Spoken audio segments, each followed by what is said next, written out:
વડવા વિસ્તારમાં દેવજી ભગતની ધર્મશાળા પાસે પાર્કિંગ કરવા બાબતે ઝઘડો થતાં બે વ્યક્તિઓને ઈજા થતાં સારવાર હેઠળ ખસેડાયા।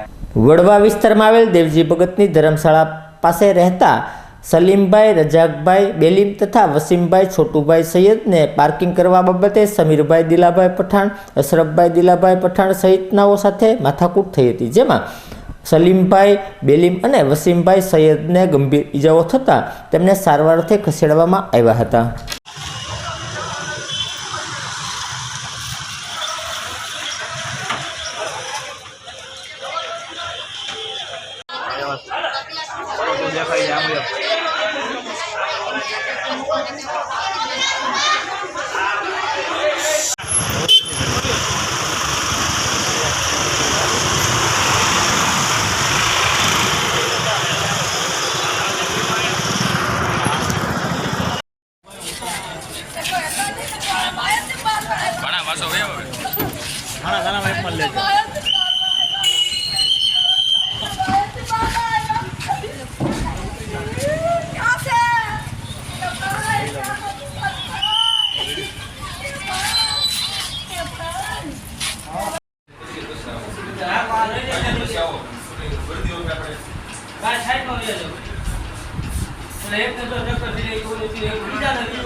ओके, तमारू नाम?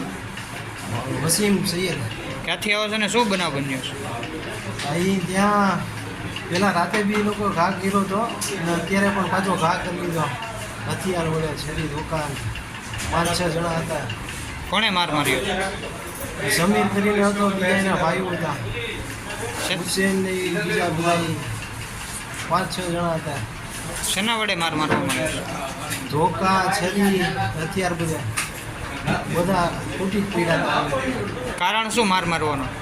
અહીંયા ગાડી રાખવા બાબતે એ લોકો ઘણા ટાઈમથી અહીંયા એવી રીતે કરતા હતા ને રાતે બી માથાકૂટ કરી હતી પેલા સાંજે ને રાતે બી ઘા કર્યો હતો ને પાછો અત્યારે ઘા કર્યો।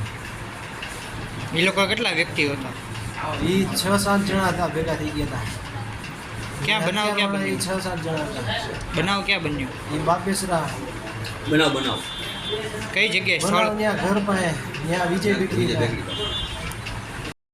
કાકા, તમારું નામ શું?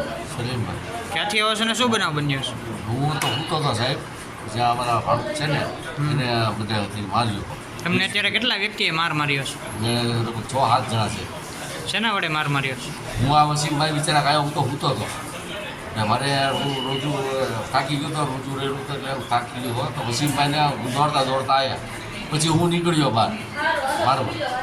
હવે હું થયું, એ લોકો 6-7 જણા વસીમભાઈની વાયા દોડતા જતા, પછી હું નીકળ્યો ધોકો થયો, પછી એ લોકો 6-7 જણા આવ્યા, તલવાર શરીર ધોકાણ બધું વસીમભાઈને છે ને બેઠેલું તેના કાલે ગાડીમાં પિચકારી મારી દીને તો એને કાલે સાંજે માર્યો, પછી આજે સવારે એને માર્યો ને 20 વર્ષથી ગાડીનો ત્રાસ છે। અમારે ફોટા કેમેરા શૂટિંગ ઉતારેલું છે, તમે જોઈ લેજો। કયા વિસ્તારમાં બનાવ બન્યો? વડવા વિસ્તારમાં સીધીવાડ દેવજી ધર્મશાળા આવી રીતે 20 વર્ષથી ત્રાસ જીતા આવે છે। આવું ન સારું લાગે।